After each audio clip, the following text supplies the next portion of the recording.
To Dr. Colton and everyone participating at the Art of Speech Writing Seminar, thank you for the support and the inspiration. In 2016, I was walking with my then boyfriend to his bus stop in the outskirts of Berlin. Suddenly, there was a man riding a bike and screaming at us, "Shoes." I did not speak German, but it took me 2 seconds to understand that we were being hated just for being two men holding hands. Stanis, my ex-boyfriend, explained that "shoes" was a curse word directed to homosexuals, but he didn't have to explain anything. I immediately felt the hate and the aggression. Months later, we went to an LGBT club in Berlin. It was a simple and industrial building in a great and cold street.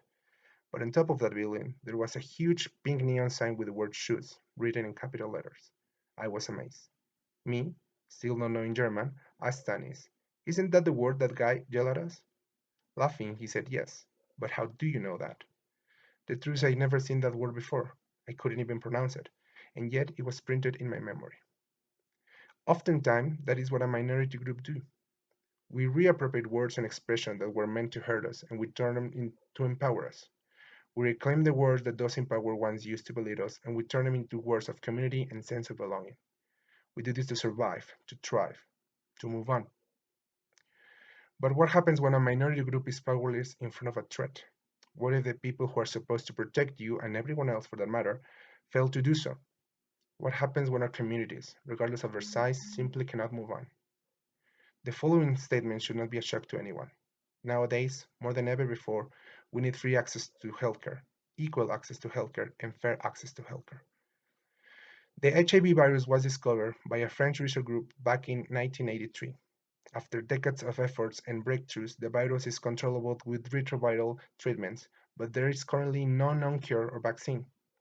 The Ebola viruses were first described after outbreaks in southern Sudan in 1976, but just in 2020, two treatments were officially approved. For comparison, the COVID-19 virus was officially named on February 2020. The virus turned into a pandemic that changed the world in almost every way imaginable and affected probably every human on the planet. The efforts to stop this pandemic from big pharmaceuticals and governments were never seen before. Competitors and foes were working side to side, sharing information and means to get the vaccine. And just 1 year later, 10 vaccines have been licensed for public use by at least one competent regulatory authority. The achievement filled every household with hope and happiness. After all, we went to hell and back. But for some of us, maybe the most cynical of us, there was a doubt hidden behind the calm. Did the urgency and the large investment to develop this vaccine have anything to do with the fact that this virus mainly attacked middle-aged men, regardless of their sexual preference, religion, or skin color? After the COVID-19 pandemic, for some of us, it is hard to explain the nature, size, and duration of other pandemics without considering homophobia, xenophobia, and sexism as factors that hinder the eradication of these diseases.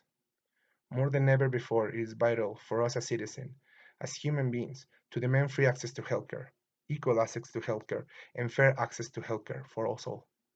Thank you.